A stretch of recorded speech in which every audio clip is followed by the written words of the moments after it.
दोस्तों, एक लड़की की नई नई शादी होती है। वो दुल्हन बनकर अपने ससुराल पहुंचती है। लेकिन जब सुहाग रात के समय पति उसके पास में आता है तो अपने पति को छूने नहीं देती। कुछ इधर उधर की बहाने कर देती है। और इस तरीके से दोस्तों 5 महीने 3 दिन जब बीतते हैं तब अचानक में उसके पेट में दर्द होना शुरू हो जाता है। उसको आनन फानन में हॉस्पिटल लेके जाया जाता है, जहां पे वो एक बच्ची को जन्म देती है। अब ये सब देखकर घर वाले हैरान परेशान हो जाते हैं और पति आग बबूला हो जाता है। वो तुरंत ही थाने पहुंचता है और थाने पहुंचने के बाद रिपोर्ट दर्ज कराता है।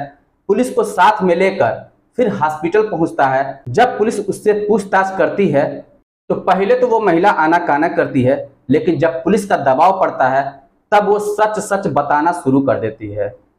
दोस्तों, सच्चाई जानने के बाद घर वालों के होश उड़ जाते हैं और उसके बाद दोस्तों जो कुछ होता है वाकई में बहुत हैरान कर देने वाला होता है।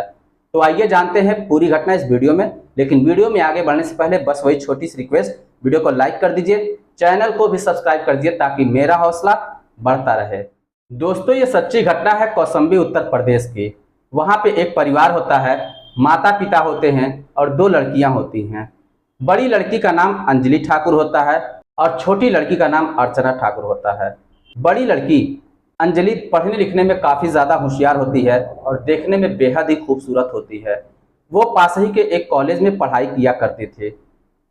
वो इतनी ज़्यादा खूबसूरत होती है कि सभी लड़के उस पर डोरे डाला करते थे, लेकिन ये लड़की किसी को भी भाव नहीं देती है। उसी कॉलेज में एक लड़का पढ़ता है जिसका नाम अवधेश होता है। उसकी उम्र 20 साल की होती है और अंजलि की उम्र 18 साल की होती है। वो लड़का अंजलि का बार बार पीछा किया करता था, मुड़ मुड़ के ताका करता था, उससे बातचीत करने की कोशिश करता था, मगर अंजलि उससे ज़रा सा भी भाव नहीं देती। मगर वो लड़का हार मानने वाला नहीं था।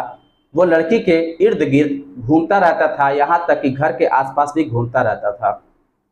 अब धीरे धीरे अंजलि को उससे नफरत होने के बजाय उससे प्यार होने लगता है, मगर वो सीधे किस तरीके से कहे। एक दिन की बात है, कॉलेज में लड़का जिस बेंच पर बैठा हुआ था वहीं पे अंजलि जाकर उसके बगल में ही बैठ जाती है। अंजलि को अपने पास में देखकर अवधेश डर जाता है। वो सोचता है कि आज पता नहीं क्या होगा। मगर अंजलि पूछती है, ये बताओ तुम मेरा पीछा क्यों कर रहे थे, क्या चाहते हो तुम मुझसे। अवधेश डर जाता है और डरते हुए कुछ कहना चाहता है मगर कह नहीं पाता। अंजलि कहती है, डरो नहीं, जो कुछ भी कहना है साफ साफ कह सकते हो। तब अवधेश को थोड़ी हिम्मत बनती है और अंजलि से कहता है कि तुम बुरा मत मानना, मैं दिल की बात अपने बता रहा हूँ, मैं तुमसे प्यार करने लगा हूँ और मैं तुम्हारे बिना रह नहीं सकता। अंजलि इस बात को सुनकर शर्मा जाती है और वो कहती है कि प्यार तो मैं तुमसे भी करती हूँ मगर कह नहीं पा रहे थे। अब जब दोनों तरफ की बात खुल जाती है और दोनों एक दूसरे की दिल का हाल जान लेते हैं, फिर दोनों की नज़दीकियां बढ़ने लगती है। अंजलि कॉलेज से घर जाती है और घर जाने के बाद जब उसे अवधेश से बात करनी होती है तो अपने माँ का मोबाइल लेती है और रात के करीब 2 बजे से वो अवधेश से बातचीत करना शुरू कर देती है और बात करते करते सुबह हो जाती है। तब जाके फ़ोन रखती है। इस तरीके से दोस्तों वक्त गुजरता है। एक दिन अवधेश अंजलि से कहता है कि यार, इस तरीके से हम लोग कॉलेज में पढ़ रहे हैं, कॉलेज वाला तो प्यार हो गया, लेकिन मेरी कुछ इच्छाएं हैं, मैं तुम्हारे साथ संबंध बनाना चाहता हूँ, क्या तुम इसके लिए तैयार हो। अंजलि कहती है, चाहती तो मैं भी हूँ, लेकिन ऐसा कभी मौका मिला भी नहीं और ऐसी कोई जगह है भी नहीं जहाँ पे हम लोग को प्राइवेसी मिल सके। अवधेश इस बात को सुनकर बहुत ही खुश हो जाता है। वो कहता है, तुम्हें इसकी चिंता करने की कोई ज़रूरत नहीं है। कौशाम्बी के बाजार में मेरा एक दोस्त किराए पर रहता है, उसका एक रूम खाली है, अगर तुम कहो तो मैं उससे बात करता हूँ। ये सुनकर अंजलि बहुत ही खुश हो जाती है और इसके लिए हामी भर देती है। तब अवधेश अपने दोस्त से बात करता है, उसका दोस्त तैयार हो जाता है। अब दिन रखा जाता है कि मैं इस दिन तुमको बुलाऊंगा और इस दिन तुमको आना होगा। अंजलि कहती है, ठीक है, कोई बात नहीं, जिस दिन तुम कहना मैं उस दिन आ जाऊंगी। दोस्तों, वो दिन आता है। अवधेश अंजलि को फोन करता है और अंजलि से कहता है कि आज मौका अच्छा है, आज मेरा मिलने का तुमसे मन कर रहा है। तब अंजलि तुरंत ही अपनी सहेली को फोन लगाती है और उसे कहती है कि आओ यार, चलना है मार्केट। उसकी सहेली तुरंत आती है। अंजलि और उसकी सहेली दोनों साथ मार्केट कौसंबी के बाजार में निकल जाती हैं। वहां पहुंचने के बाद अवधेश वहां पे मिलता है। अवधेश से बातचीत करनी शुरू कर देती है और साथ ही साथ वो अपनी सहेली को भी बता देती है। कुछ समय जब अवधेश और अंजलि के बीच में बातचीत होती है, तभी जो उसकी सहेली होती है वो कहती है, अरे यार क्या इसीलिए बुलाए हो, केवल बातचीत करने के लिए? मुझे तो बहुत जोर से भूख लगी है, मुझे खाना खाना है। अवधेश कहता है, अरे यार इसमें भी कुछ कहने वाली बात है, तुम उसकी सहेली हो इसलिए मेरा भी तो कुछ फर्ज बनता है। चलो कोई बात नहीं, चलते हैं पास ही के रेस्टोरेंट में और वहीं पे खाना खाते हैं, वहीं पे बातचीत करेंगे। उसके बाद तीनों पास ही के रेस्टोरेंट में पहुंच जाते हैं। अवधेश वहां पे खाना ऑर्डर करता है, तीनों लोग बैठकर साथ में खाना खाते हैं। अवधेश और अंजलि दोनों बातचीत करते रहते हैं। उसके बाद अवधेश अपने दोस्त को फोन करता है और कहता है, यार मैंने अंजलि को बुलाया है, आज तुम्हारा कमरा इस्तेमाल करना है। उसका दोस्त मान जाता है और कहता है, ठीक है तू आ जा। अवधेश अंजलि को लेकर रूम पर पहुंचता है और वहां पे ये लोग करीब घंटों तक बातें करते हैं, फिर संबंध बनाते हैं। करीब 2 घंटे जब बीत जाते हैं, तब उसकी सहेली पास में जाकर अंजलि को आवाज देती है और कहती है, यार कितना देर लगाएगी, हम लोग घर से 1 घंटे के लिए कह के निकले हैं, हम लोग को यहाँ पे 3 घंटे के करीब में हो गए, घर वाले क्या कहेंगे, मुझे तो बहुत डर लग रहा है। अब ये बात जब अंजलि सुनती है और अवधेश सुनता है तो कहता है, यार बात तो सही कह रही है और घर से छुप छुपा के हम लोग आए हैं, अगर कोई पूछेगा तो हम लोग क्या जवाब देंगे, एक काम करो अब तुम जाओ। अंजलि उससे गले मिलती है और उसके बाद फिर वापस अपने अपने घर के लिए चले जाते हैं सभी लोग। इस तरीके से दोस्तों 2 से 3 दिनों पे एक बार जरूर मिल लिया करते थे। वक्त गुजरता जाता है। जब अंजलि की सहेली देखती है कि अब कुछ ज्यादा हो रहा है तो वो एक दिन अंजलि के पिता से जाके सारी बात बता देती है। अंजलि के पिता इस बात को सुनकर बहुत गुस्सा होते हैं और कहते हैं कि ठीक है तुम जाओ, अंजलि यार है तो मैं उससे बात करता हूँ। अंजलि दोस्तों कॉलेज के बाद फिर ट्यूशन करती थी। ट्यूशन करने के बाद जब वो घर पे पहुंचती है तब उसके पिता अंजलि से कहते हैं कि बेटी ये तू क्या गुल खिला रही है, तू कहाँ से आ रही है? इतनी बात जब अंजलि सुनती है तो वो हैरान हो जाती है। वो कहती है कि मेरे पिता मुझसे ये क्या बात कर रहे हैं। अंजलि कहती है, ऐसी कोई बात नहीं है पापा, और मैं कॉलेज गई थी, उसके बाद ट्यूशन गई थी, वहीं से होके आ रही हूँ। लेकिन अंजलि के जो पिता होते हैं वो कहते हैं कि मुझे देखो चुतियापा मत पढ़ाओ, मुझे अच्छी तरीके से पता है तुम कहाँ गई थी और किससे मिल रही थी। अब तुम सच सच बताओगी या फिर मैं बताऊं? ये बात सुनकर अंजलि की आंखें झुक जाती हैं और वो कहती है, पापा उसका नाम अवधेश है, वो मेरे ही कॉलेज में पढ़ता है और मैं उससे प्यार करती हूँ और मैं उसी से शादी करना चाहती हूँ।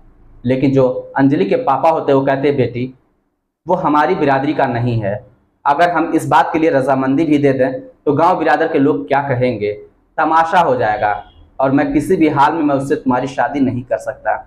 मगर अंजलि जिद पे अड़ जाती है। फिर भी उसके पापा कहते हैं कि चाहे तुम कुछ भी कर लो, मैं तुम्हारी शादी नहीं कर सकता तो नहीं कर सकता। और एक बात और ध्यान दो, आज के बाद तुम्हारी पढ़ाई लिखाई बंद है, तुम चलो कमरे में रहो और यहीं पे 2 से 4 दिनों के भीतर ही मैं तुम्हारी शादी कर दूंगा। अंजलि रोते हुए अपने कमरे में पहुंच जाती है। अब उसके माता पिता उसके लिए रिश्ता तलाशना शुरू कर देते हैं। करीब 2 से 3 दिनों के भीतर ही एक लड़के की तलाश होती है जिसका नाम सुमित होता है और वो पास ही के गांव का लड़का होता है।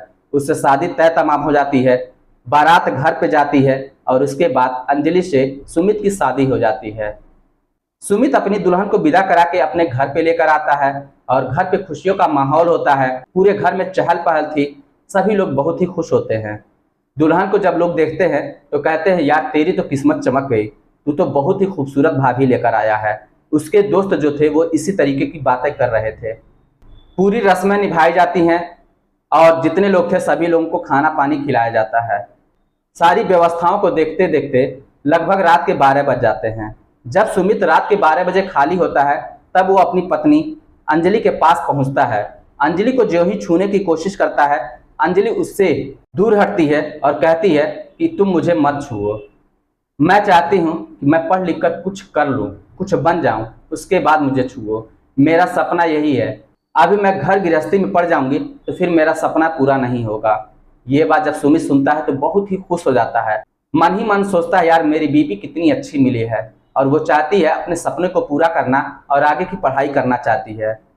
तब वो अंजलि से कहता है कि जैसा तुम ठीक समझो, मुझे कोई एतराज नहीं है, जब तक तुम चाहो मुझसे दूरी बना के रह सकती हो, जब तुम्हारा दिल करेगा तब तुम खुद मुझसे कहना, तभी हम लोग संबंध स्थापित करेंगे और अपनी सुहागरात मनाएंगे। इस तरीके से दोस्तों वक्त गुजरने लगता है। दोनों लोग एक ही कमरे में रहा करते थे, मगर जो अंजलि होती है वो बेड पे सोया करती थी। सुमित जो होता है वो बगल में ही बिस्तर लगा के नीचे सो जाया करता था। दोनों लोग सुबह कमरे से बाहर निकलते थे तो किसी को शक नहीं होता था कि इन दोनों के रिश्ते अच्छे नहीं हैं, क्योंकि ये उसी तरीके से रह रहे थे। वक्त गुजरने लगा। करीब 5 महीने 3 दिन का जब वक्त गुजरता है, एक दिन अचानक अंजलि के पेट में बहुत तेज से दर्द होने लगता है। आनंद फानन में उसको अस्पताल में भर्ती कराया जाता है, जहां पे वो एक बच्ची को जन्म देती है। अब ये सब देखकर जो सुमित के घर वाले होते हैं वो सर पे हाथ रख के बैठ जाते हैं और सोचने लगते हैं, हाय हाय करने लगते हैं। कहते हैं कि ये क्या हुआ, अभी शादी को केवल 5 महीने 3 ही दिन हुआ और इससे बच्ची कैसे पैदा हो गई। सुमित जब देखता है तो वो भी हैरान परेशान हो जाता है। वो कहता है कि जब हमने संबंध बनाया ही नहीं तो फिर ये बच्चा कैसा है। वो बहुत ही गुस्सा होता है और तुरंत पुलिस स्टेशन पहुंचता है और वहां पे जाके शिकायत दर्ज कराता है। पुलिस वाले पूछते हैं तुम्हारी पत्नी कहाँ है, तब वो बताता है कि हॉस्पिटल में भर्ती है। पुलिस वाले वहां पे पहुंचते हैं और अंजलि से कहते हैं कि तुम्हारे पति ने तुम्हारे खिलाफ शिकायत दर्ज की है कि उसकी शादी को अभी 5 महीने 3 दिन हुए और तुम्हें बच्ची पैदा हो गई। आखिर ये क्या मामला है। लेकिन अंजलि उनकी बातों पे ध्यान नहीं देती, अपनी नजर झुकाकर फिर अपनी बच्ची को दूध पिलाना शुरू कर देती है। जब पुलिस वाले बार बार इसी प्रश्न को दोहराते हैं तब अंजलि टूट जाती है और वो सारा सच बता देती है। उसके बाद दोस्तों उस पे FIR दर्ज होता है और केस चलता है। दोस्तों ये घटना है 2023 की। अभी भी इन दोनों का केस चल रहा है, आगे अभी समझौता होना बाकी है। क्या अंजलि उस घर में रह पाएगी या फिर दोनों का तलाक होगा, इसके संबंध में कुछ भी कहा नहीं जा सकता। वैसे दोस्तों आप लोगों की क्या राय है, आपकी जो भी राय हो आप हमें कमेंट बॉक्स में लिखकर जरूर बताइएगा। चलिए फिर मिलते हैं नेक्स्ट वीडियो में, तब तक के लिए जय हिंद।